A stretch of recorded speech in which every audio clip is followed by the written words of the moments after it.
Forbes list के अंदर India की टॉप कंपनी कौन सी है? रिलायंस। CSR मैंडेटरी है कौन सी एक्ट के तहत? CSR मैंडेटरी है कौन सी एक्ट के तहत? तो एक्ट है इसमें कंपनी एक्ट 2013, ठीक है। और इसमें कितना परसेंट देना होता है बता, कितना परसेंट देना होता है? 2%। उदय कोटक कमेटी, उदय कोटक कमेटी किस चीज़ से रिलेटेड है? सो किसने इंस्टीट्यूट किया है? इंस्टीट्यूटेड बाय सेबी, ठीक है, instituted by SEBI. Uday Kotak committee जो है इंस्टीट्यूटेड बाय सेबी। ये सेबी के लिए ये किस चीज़ से रिलेटेड है? तो ये किससे रिलेट करती है, किस चीज़ के लिए है ये बता? ये कॉरपोरेट गवर्नेंस के लिए है, कॉरपोरेट गवर्नेंस के लिए है। और ये रिकमेंड करती है दैट, ये क्या रिकमेंड करती है कि कंपनी बोर्ड के जो मेंबर होंगे ना, कंपनी बोर्ड के जो मेंबर होंगे वो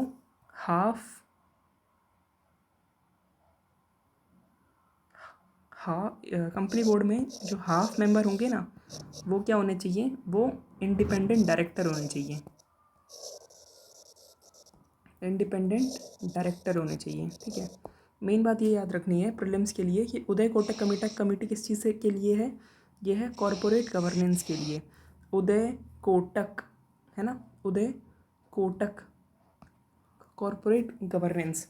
देखो जब कोटा लेते हैं, कोटा लेने का नंबर आता है तो कॉर्पोरेट करते हैं ना लोग कि अच्छा ठीक है इतना कोटा ले लेंगे, आप इतना कोटा ले लेंगे तो हाँ ठीक है, सब लोग इजीली कॉपरेट कर देते हैं। उदय उदय है ना, फिर कहते हैं हाँ हाँ हाँ इतना ले लेंगे हम लोग, इतना इजीली कॉपरेट करते हैं जब कोटा लेते हैं, है ना। जब कोटा पढ़ने के लिए जाते हैं, कोई किसी का बच्चा कोटा पढ़ने के लिए चला गया है तो बहुत ज़्यादा कॉपरेट करते हैं कि ओके ओके। और फिर ये होता है सेबी, सेबी ठीक है। तो कोटा के लिए सेबी। और इसमें कह रहे हैं कि भाई तो इसमें कहते हैं कि हाफ जो आपके कंपनी के बोर्ड के अंदर हाफ जो मेंबर होंगे ना वो इंडिपेंडेंट डायरेक्टर होंगे। तो बोलते हैं अच्छा ठीक है ठीक है। तो 3 चीज़ें आ रही हैं उदय कोटक कमेटी के अंदर, 3 चीज़ें आ रही हैं। क्या क्या? Uday Kotak,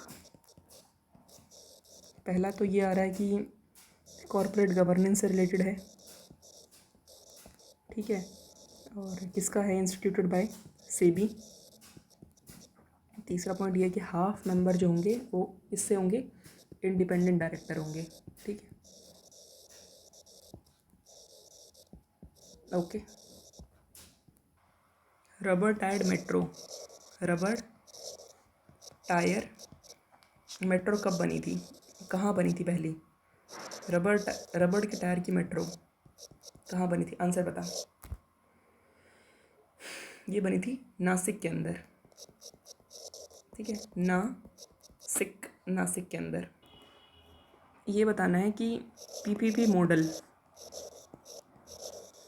of infrastructure development का जो पीपीपी मॉडल है उसके लिए कौन सी कमेटी बनी थी? तो उसके लिए कमेटी बनी थी वी केलकर,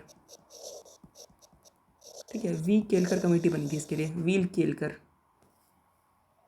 खेल कर, ठीक है। पीपीपी मॉडल में क्या होता है? खेल कर देखो। पीपीपी मॉडल में ये है कि एक बार खेल के तो देखो, क्या पता काम चल जाए, प्राइवेट प्लस गवर्नमेंट। तो एक बार खेल के देखो, खेल कर। भारतमाला प्रोजेक्ट के अंदर क्या है? तो इसमें ये भारतमाला प्रोजेक्ट जो है ना ये केवल रोड के लिए है, ठीक है, और कुछ नहीं सोचना है, केवल और केवल रोड के लिए, ओनली फॉर रोड। अगले क्वेश्चन का आंसर ये बताना है कि नेशनल इंफ्रास्ट्रक्चर पाइपलाइन की टाइम कहाँ से कहाँ, कब से कब तक है?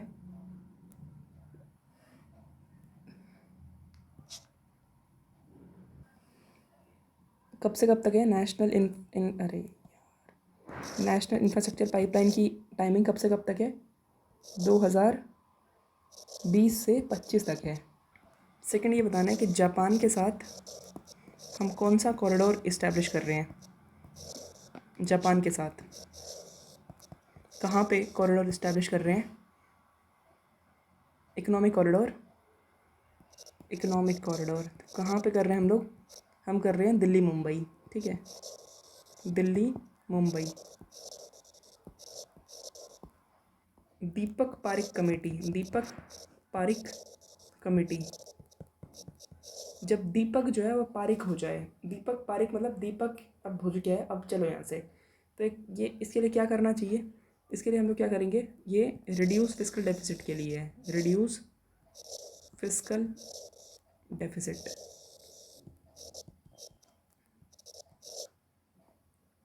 क्रेडिट रेटिंग एजेंसी, इनकी क्रोनोलॉजी बतानी है, नंबर 1 पे कौन, 2 पे कौन और 3 पे कौन। ठीक है, तो पहले पे है हमारा केयर, फिर है हमारा इकरा, ठीक है, फिर है हमारा क्राइसिल। केयर, इकरा, क्राइसिल, ये याद कैसे होगा? देखो केयर, फ़िलहाल केयर करने के लिए कोई चाहिए, इंसान के दिमाग की कोई केयर कर सके, तो उसके लिए क्या है? इकरा है। इकरा क्या है? इकरा ये अवध ओझा की जो कोचिंग है, इकरा। ठीक है, फिर क्या है? क्राइसिल। ठीक है, वो उसको लगता है कि वो क्रिस्टल क्लियर कर रहा है, बट वो खुद उनको खुद ही क्लैरिटी नहीं है। ठीक है, मतलब केयर, इकरा, क्राइसिल। सॉरी, ये गलत बता दिया है, पहले क्राइसिल है। किसी को क्रिस्टल क्लैरिटी की ज़रूरत है, तो उसके लिए कौन बना? इकरा बना। क्या काम किया इसने काम किया केयर का। भाई क्रिस्टल क्लैरिटी की ज़रूरत होती है ना कि यार कैसे IAS का तैयारी वैयारी की जाए। फिर इकरा बन गया, इकरा ने क्या किया? दो बच्चों की केयर की। नेशनल इंफ्रास्ट्रक्चर इन्वेस्टमेंट फंड, ये कब आया है? ईयर है इसका, ये आया था 2015 के अंदर। ठीक है, 2015 में आया था। और इसको कौन देखता है? कौन इसको देखता है? किसके अंडर में है ये? तो ये है मिनिस्ट्री ऑफ फाइनेंस के अंडर में। ठीक है, ministry of finance. National manufacturing policy कब लगी है? नेशनल मैन्युफैक्चरिंग पॉलिसी ये कब आई थी?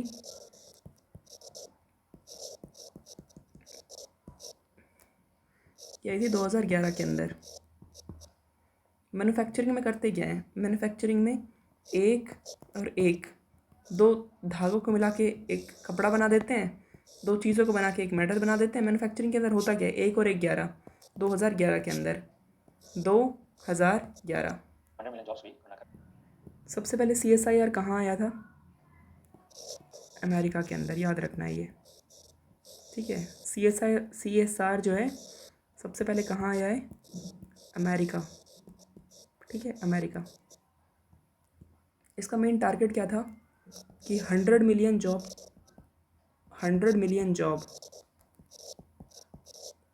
ठीक है, बाय 2025। इसके लिए आया था ये, बाय 2025, ये याद रखना है। ठीक है, 100 million job by 2025,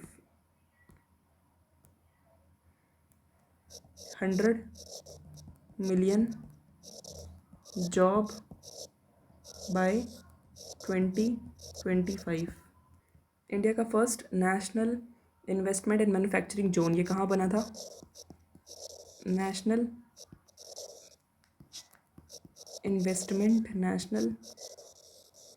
investment and manufacturing zone,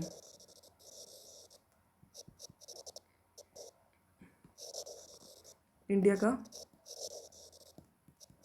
पहला। तो ये कहाँ बना था? आंध्र प्रदेश के अंदर।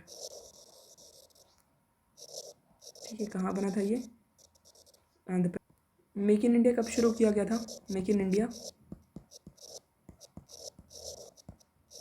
कब स्टार्ट हुआ था ये? तो ये हुआ था 2014 के अंदर।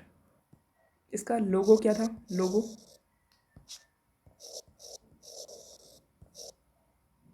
इसका लोगो था लायन। स्टार्टअप की स्पेशल रिक्वायरमेंट, स्टार्टअप की जो रिक्वायरमेंट है वो कैसे पूरी हो सकती है, किस किस चीज़ से पूरी हो सकती है वो। तो उसमें एंजल इन्वेस्टर आएंगे, ठीक है, venture capital, angel investor, venture capital और crowd funding. Angel investor, venture capital और क्राउड फंडिंग सबसे हो जाएगी, ठीक है। देखो स्टार्टअप इंडिया जो स्कीम है, स्टैंड अप इंडिया स्कीम, ये किसके लिए है? ये इसमें एंटरप्रेन्योरशिप तो है, बट किसके लिए, किसके लिए है? तो किसके लिए है? और दूसरा ये बताना कि ये रीफाइनेंस कैसे होती है, ठीक है। तो देखो इसके अंदर ये है कि पहली बात तो ये SC ST और विमेन के लिए है, ठीक है। और ये रीफाइनेंस होती है सिडबी के द्वारा, SIDBI, stand up SIDBI, stand up India scheme. SIDBI क्या होता है? स्मॉल, तो सिडबी होता है हमारा small industries development bank of India, small industries development bank of India होता है, ठीक है, small industry development bank of India.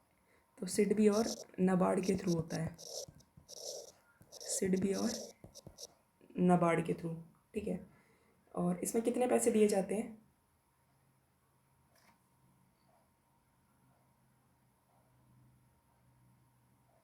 देखो इसमें क्या होता है ना, इसका ऑब्जेक्टिव क्या है मेनली, इसका ऑब्जेक्टिव ये है, कितने पैसे कितने दिए जाते हैं इसके अंदर। इसमें पैसे दिए जाते हैं 10 लाख से 1 करोड़, 10 लाख से 1 करोड़ रुपए दिए जाते हैं इसके अंदर, ठीक है। जिसके अंदर एटलीस्ट 1 SC ST होना चाहिए और दूसरा विमेन होनी चाहिए, ठीक। प्रधानमंत्री मुद्रा स्कीम, ये किस चीज़ के लिए है? तो ये जितने भी हमारे स्मॉल एंटरप्रेन्योर है ना, उनको फॉर्मल फाइनेंशियल सिस्टम में लाने के लिए है, ठीक है। तो स्मॉल एंटरप्रेन्योर्स को, small entrepreneur into formal entrepreneur into formal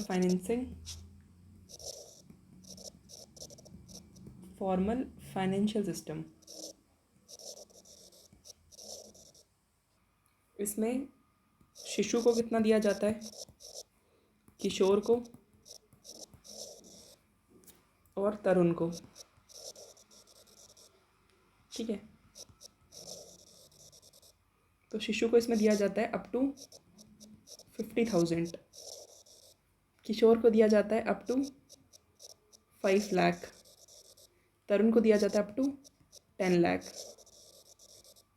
ठीक है। 50,000, 5 लाख और 10 लाख। तो किशोर के अंदर जो है वो 50,000 से 5 लाख तक है, ठीक है। किशोर के अंदर कितना है? 50,000 से 5 लाख तक। Quality council of India, quality council of India, इसको कौन बनाता है? तो क्वालिटी काउंसिल ऑफ इंडिया को बनाता है बाय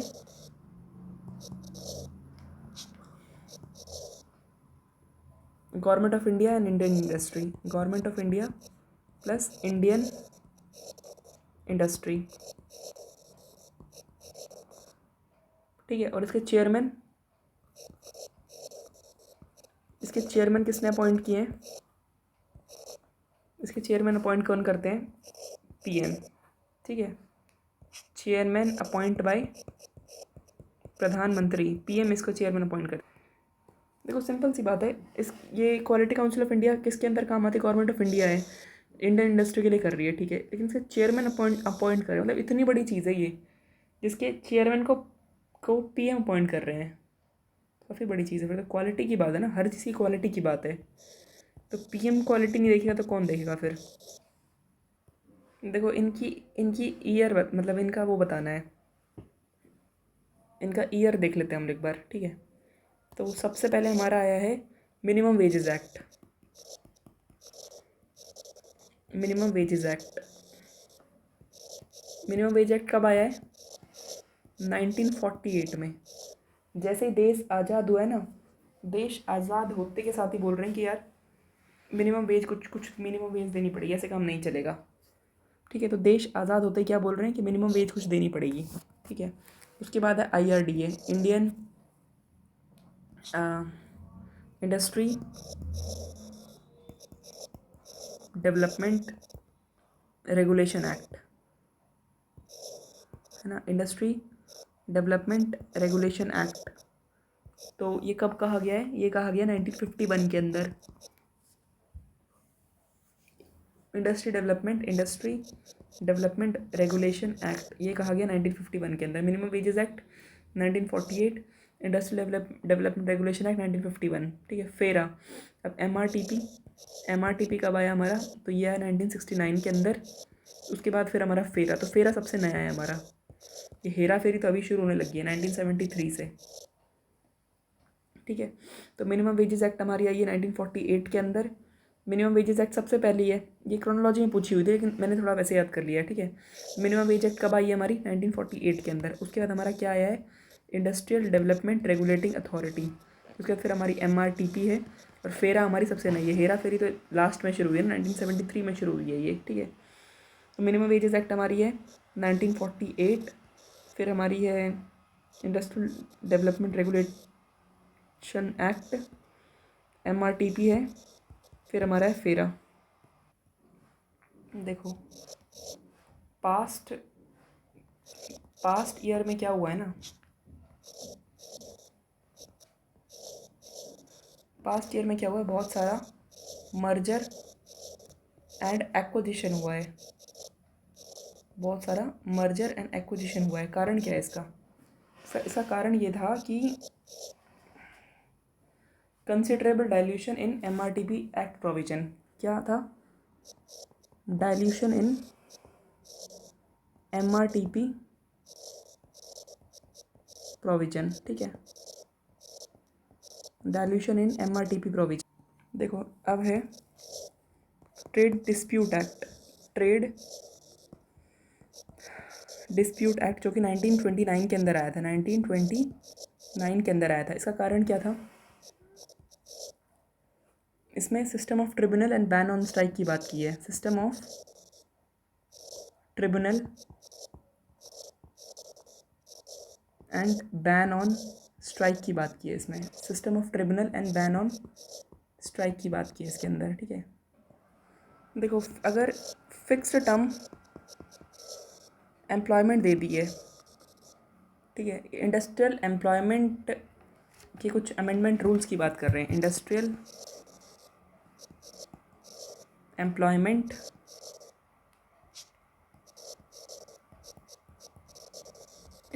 एम्प्लॉयमेंट के कुछ रूल्स की हम बात कर रहे हैं, ठीक है। तो क्या अगर हमने फिक्स टर्म एम्प्लॉयमेंट कर दी है तो क्या वर्कर को ले ऑफ करना, वर्कर को ले ऑफ करना,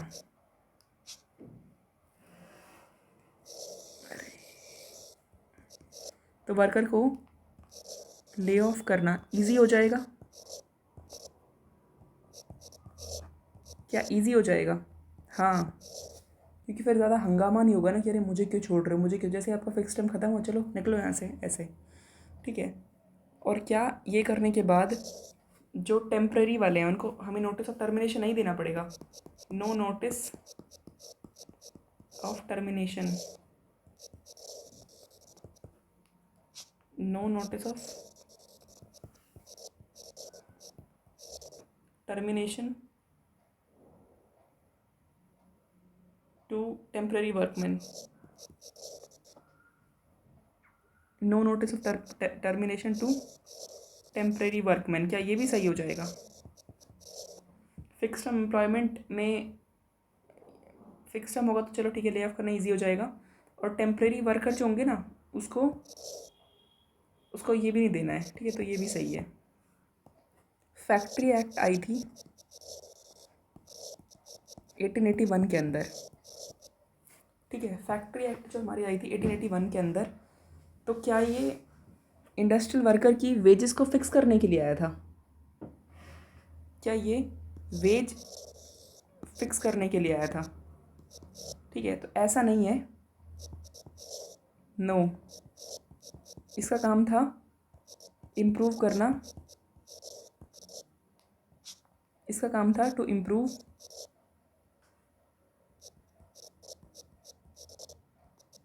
वर्किंग कंडीशन, ठीक है, इसका क्या काम था? टू इम्प्रूव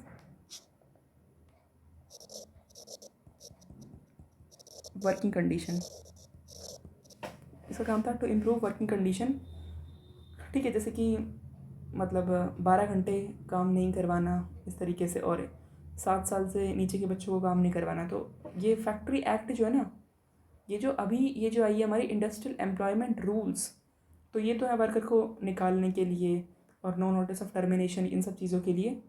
फैक्ट्री एक्ट हमारा किस लिए था? वर्किंग कंडीशन को सुधारने के लिए। लेबर मूवमेंट के पायनियर कौन है? लेबर मूवमेंट के पायनियर कौन रहे हैं? तो ये हमारे रहे हैं एन.एम. लोखंडे, ठीक है, एन.एम. लोखंडे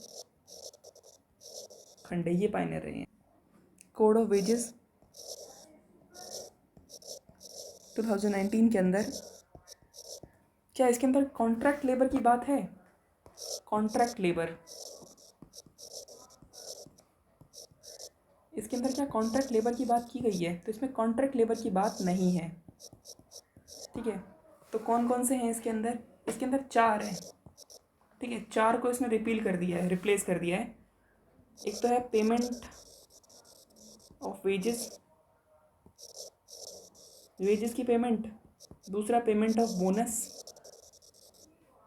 वेजेस की पेमेंट, पेमेंट ऑफ बोनस, ठीक है। Minimum wages act, minimum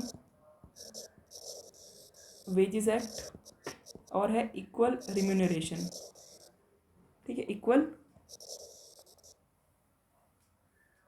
remuneration, ठीक है। तो payment of wages, payment of wages, payment of bonus, minimum wages act और इक्वल रिम्यूनरेशन, ठीक है। तो रिप्लेस किया इसने, रिप्लेस किया इसने 4 को, 1 2 3 4। Payment of wages, payment of wages, payment of bonus, equal remuneration और minimum wages act. Contract labour की बात नहीं है। कैजुअल वर्कर के लिए क्या क्या रूल है कैजुअल वर्कर के लिए? तो कैजुअल वर्कर के लिए 3 रूल हैं, ठीक है। तो कैजुअल वर्कर क्या, पहली बात तो ये है कि इनमें एम्प्लॉयमेंट प्रोविडेंट फंड से ही इसकी कवरेज होगी, ठीक है, एम्प्लॉयमेंट प्रोविडेंट फंड से ही कवरेज होगी, ठीक है। दूसरा, इनको रेगुलेटेड वर्किंग हार काम करना पड़ेगा, प्लस ओवर टाइम पेमेंट इनको मिलेगी। अगर ये ओवर टाइम करेंगे तो इनको भी पेमेंट मिलेगी। तो बेसिक सी चीज़ें हैं, ठीक है, ओवर टाइम पेमेंट मिलेगी। तीसरी बात क्या कही गई है इसके अंदर कि इंडस्ट्री जो है ना वो इनकी पेमेंट अपने बैंक अकाउंट से ही करेगी, मतलब ऐसा नहीं कि कैश दे दिया, ठीक है। तो इंडस्ट्री शेल पे वेजेस, इंडस्ट्री जो वेजेस देगी only through it's bank account, ठीक है, only through it's bank account. तो ये याद रखना, कैजुअल वर्कर भले ही कैजुअल वर्कर है उसको भी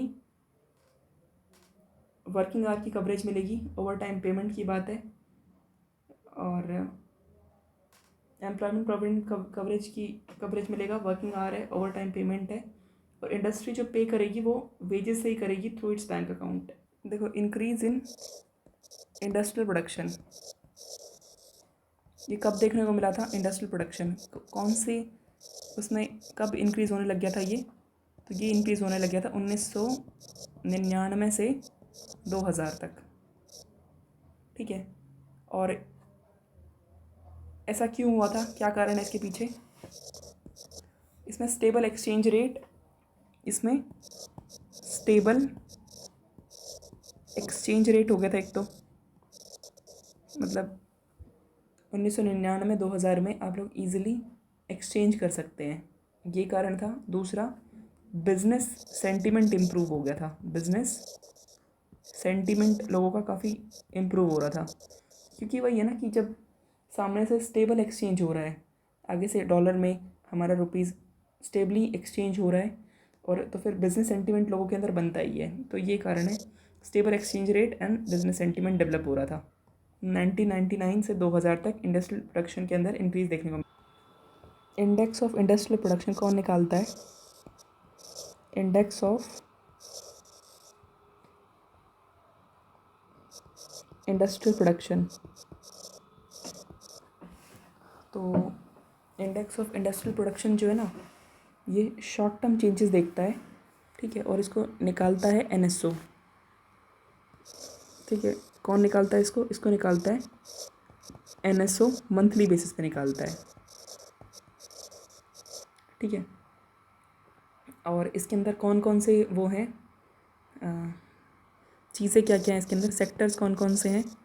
3 चीज़ें हैं mainly, mining, manufacturing, electricity. Mining, manufacturing and electricity,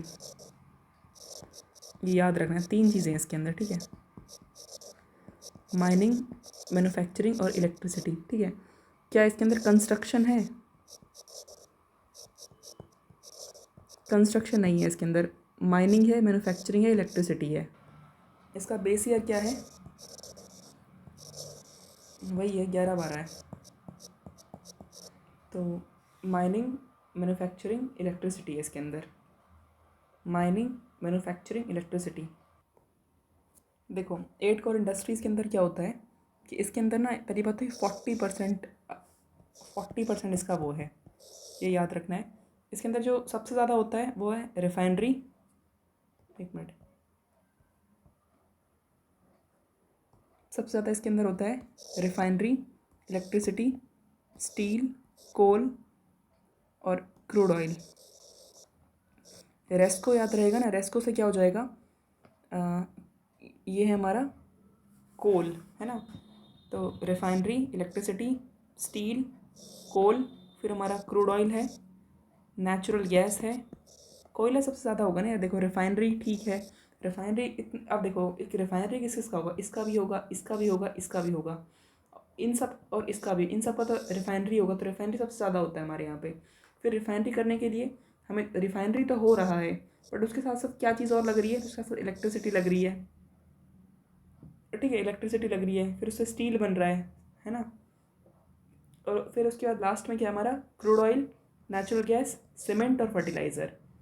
fertiliser, cement, fertiliser, cement, natural gas, crude oil, ठीक है। फर्टिलाइज़र, सीमेंट, नेचुरल गैस और क्रूड ऑयल, ठीक है। तो हम बात करते हैं कि 8 कोर इंडस्ट्रीज़, ठीक है। 20 सेकेंड का क्या है, 8 कोर इंडस्ट्रीज़ का कितना कितना परसेंट है, तो ये है 40%, ठीक है। 40% है ये, और इसके अंदर मतलब अगर हम वैसे अरेंज करते हैं तो कितना हो जाएगा, तो ये है रेस्को, ठीक है। इसमें है रिफाइनरी, इलेक्ट्रिसिटी, स्टील, कोयला, crude oil, natural gas, cement and fertiliser, ठीक है ना, सीमेंट एंड फर्टिलाइज़र, ये बताना है हमें।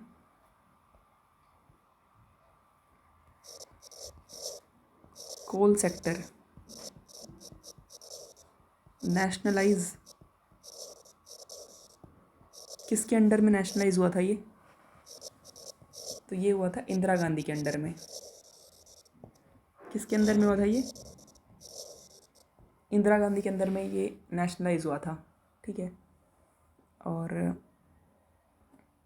कोल ब्लॉक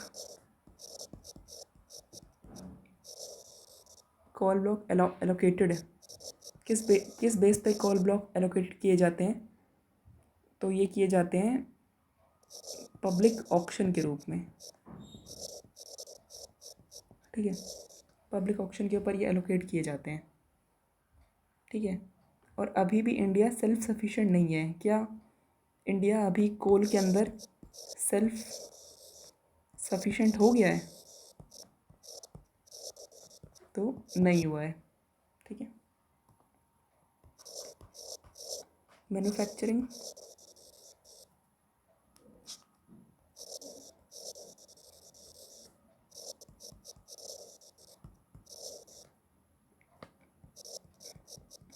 मैन्युफैक्चरिंग सेक्टर के अंदर लार्ज इंडस्ट्री है, स्मॉल है, माइक्रो है और मीडियम है। क्या इसमें कंस्ट्रक्शन इंडस्ट्री भी है? कंस्ट्रक्शन नहीं है इसके अंदर। देखो अगला क्वेश्चन है हमारा 25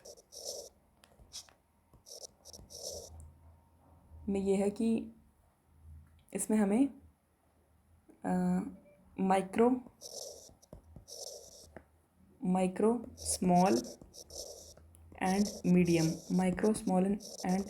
का हमें देखना है, इन्वेस्टमेंट बताना है, प्लस इसमें हमें क्या बताना है, टर्नओवर बताना है।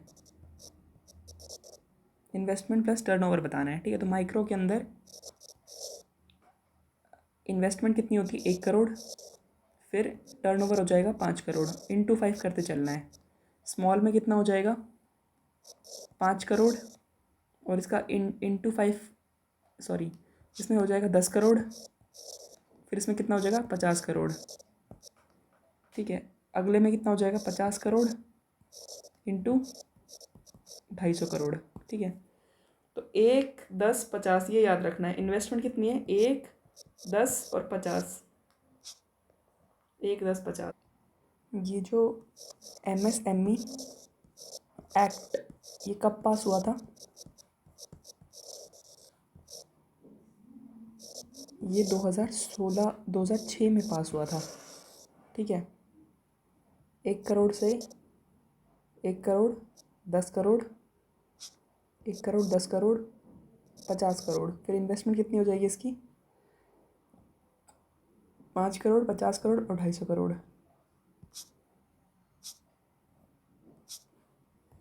इसमें कह रहे हैं कि स्मॉल इंडस्ट्री जो है इतनी एफिशिएंट नहीं होती, ठीक है, लेकिन फिर भी इनको रिजर्वेशन वगैरह क्यों दिया जाता है? इनको अच्छा ट्रीटमेंट दिया जाता है, रिजर्वेशन क्यों दिया जाता है इनको?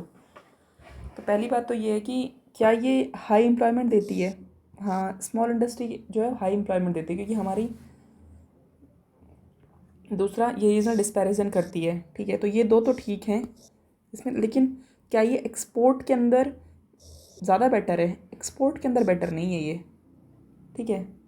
और लो स्किल वर्कर को ये जॉब देती है जिसको फिर कहीं भी नौकरी नहीं मिलेगी, तो ये भी गलत है, ठीक है। इसमें ये हाई एम्प्लॉयमेंट देती है और रीजनल डिस्पर्जन को लो करती है। एक्सपोर्ट के अंदर तो हमारी लार्ज ही अच्छी है, ठीक है। और लो स्किल वर्कर के अंदर भी ये कुछ ज़्यादा काम नहीं करती। तो इसका आंसर हो जाएगा 1 और 2। अब एक ये वैसा ही क्वेश्चन है कि भाई हमारे यहाँ पे स्मॉल स्केल इंडस्ट्री को इतना प्रमोट क्यों किया जाता है? कारण यही है कि ये लार्ज एम्प्लॉयमेंट अपॉर्चुनिटी देती है। Most important small scale industry कौन सी है हमारी? Most important textile, handloom, paper, jute. Most important कौन सी है? हैंडलूम सबसे ज़्यादा इम्पॉर्टेंट है हमारे यहाँ पे। हैंडलूम में क्या होता है कि यहाँ पे मुस्लिन, चिट्स, खादी सब हाथ से बनती है ना, खादी, ये मुस्लिन, ठीक है। तो हमारा हैंडलूम काफ़ी अच्छा है। और यूपी के अंदर सबसे ज़्यादा क्या कौन सी इंडस्ट्री है? यूपी के अंदर भी हैंडलूम है, ठीक है। तो हैंडलूम हमारा काफ़ी अच्छा है, हाथ से काम हमारा काफ़ी अच्छा होता है। क्या दिक्कत आती है हमारी स्मॉल स्केल इंडस्ट्री के अंदर?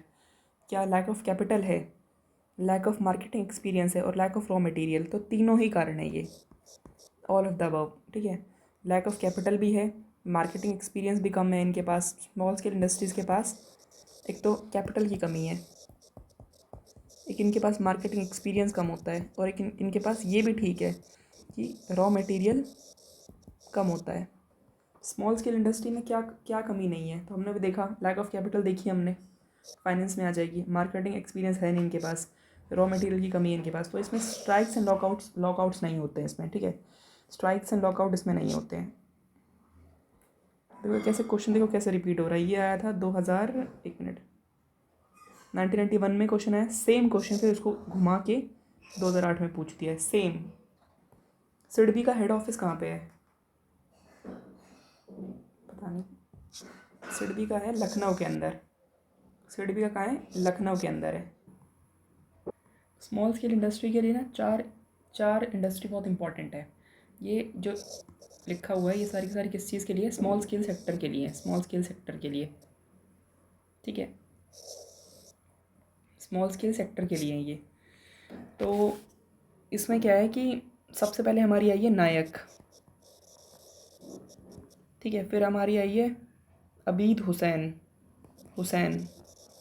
फिर है हमारी कोहली, और फिर है हमारी कारवे। देखो ये तो हमें एज इट इज़ याद रखना पड़ेगा, नायक, हुसैन, कोहली, कारवे, NHKK। नायक, हुसैन, कोहली, कारवे। नायक, हुसैन, कोहली, कारवे।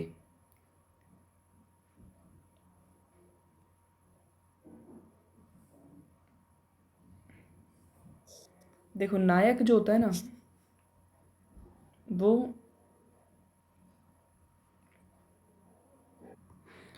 देखो दो तो मैं याद करवा सकती हूँ, नायक और हुसैन। जो हुस्न पे काम करेगा ना ज़्यादा, वो नायक नहीं बन सकता।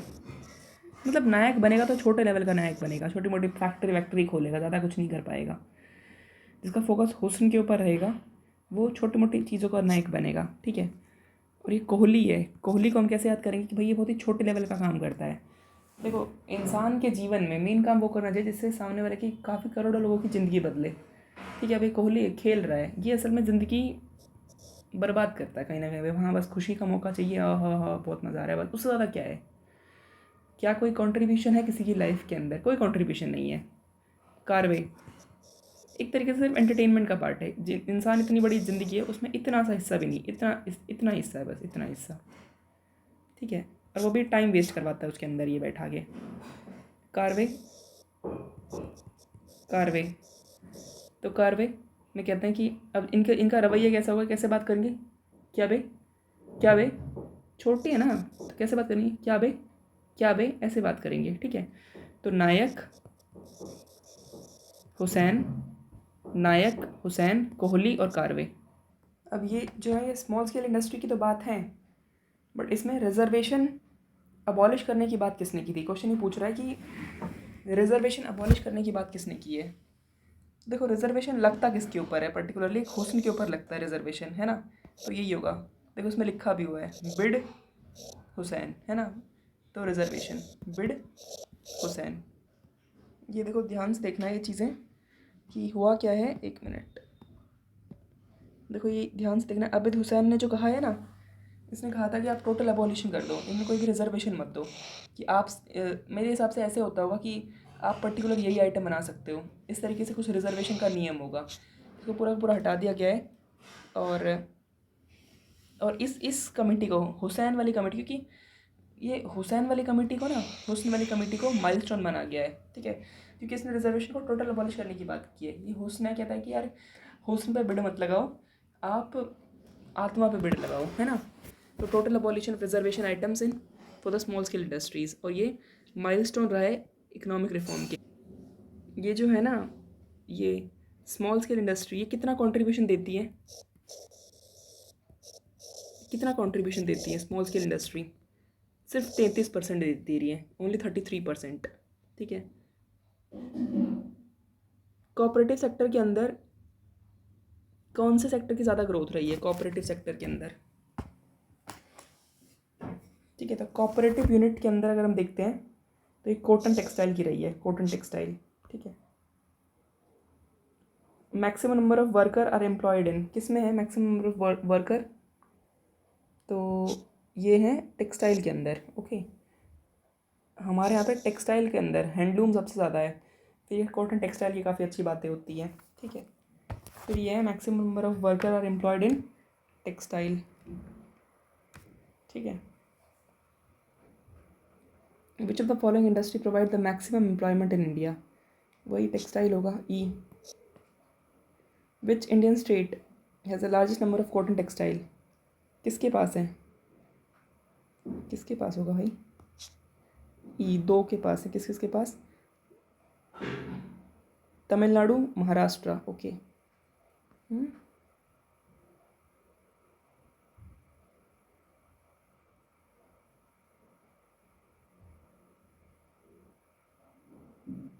तमिलनाडु और आंध्र प्रदेश के अंदर ज़्यादा पाई जाती है। तो इसमें टॉप करने वाला जो है largest number of textile mill, वो है तमिलनाडु के पास। Cotton Tamil Nadu,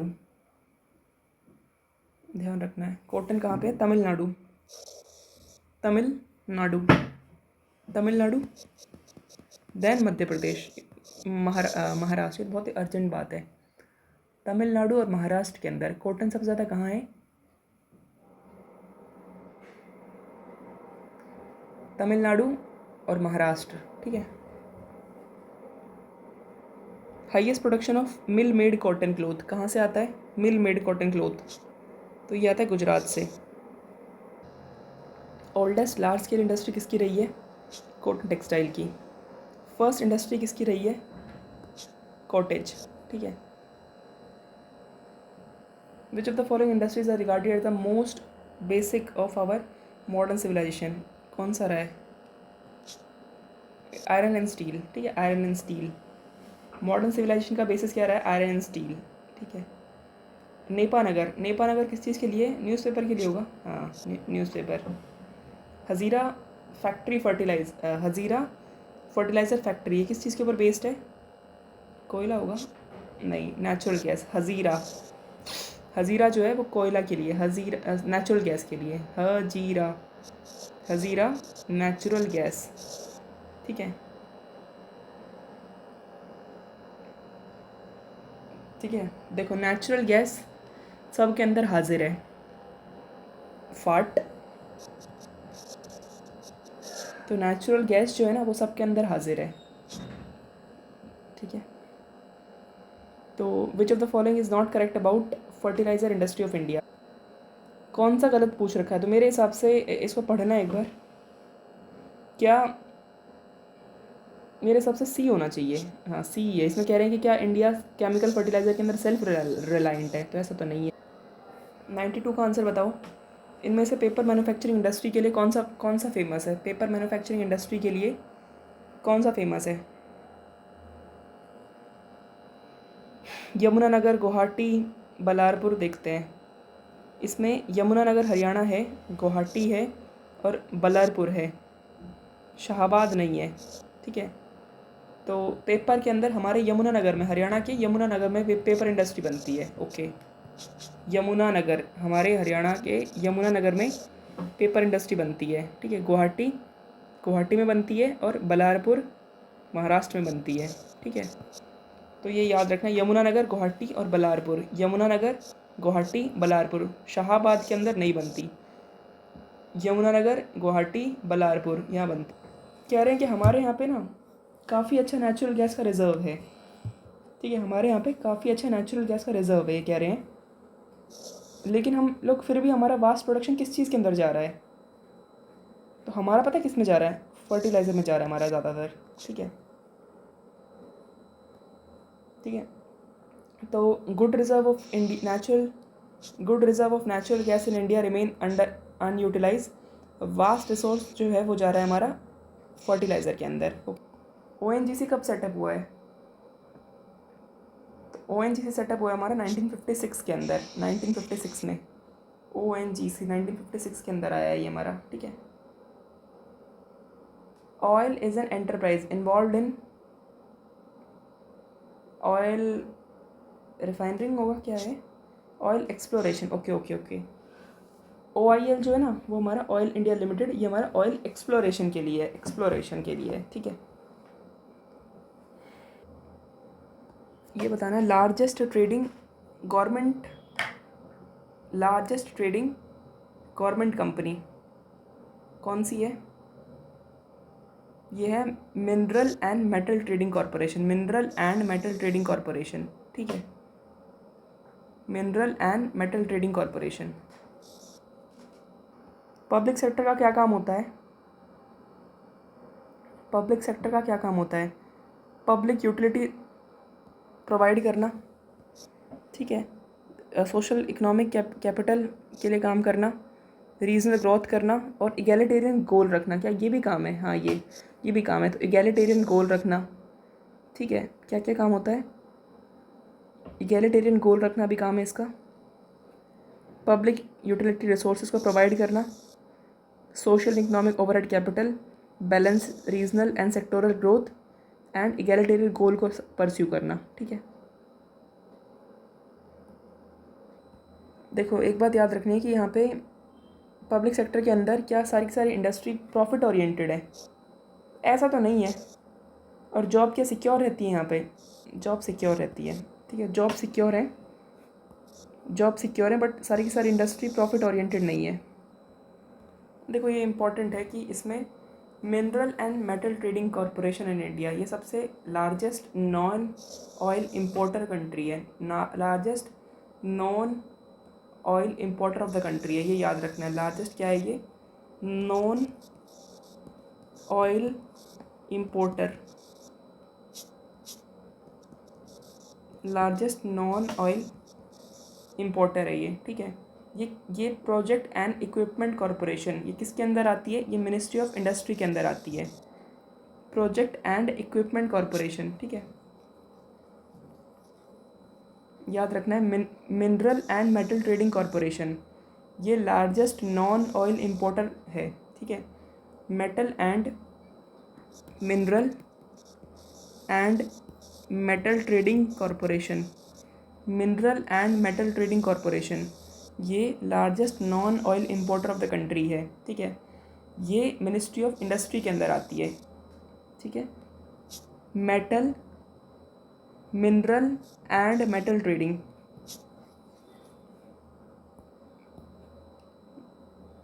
mineral and metal trading corporation, ये largest non oil importer of the country है, पहली बात, ठीक है। दूसरी बात क्या है?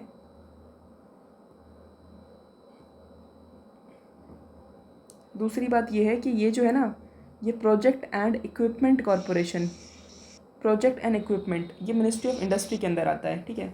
अब ये कह रहे हैं कि क्या एक्सपोर्ट क्रेडिट गारंटी कॉरपोरेशन की जिम्मेदारी, क्या कंपल्सरी प्री शिपमेंट, इन सब की जिम्मेदारी होती है? भाई वो एक्सपोर्ट क्रेडिट गारंटी की बात कर रहा है, तो उसके अंदर ये कंपल्सरी शिपमेंट विपमेंट की उसकी जिम्मेदारी नहीं होती। उसका क्या काम होता है? इसका काम होता है कि सिर्फ और सिर्फ एक्सपोर्ट क्रेडिट इंश्योरेंस करवाया जाए, बस। ये कंपल्सरी शिपमेंट वगैरह काम नहीं करता है, ठीक है।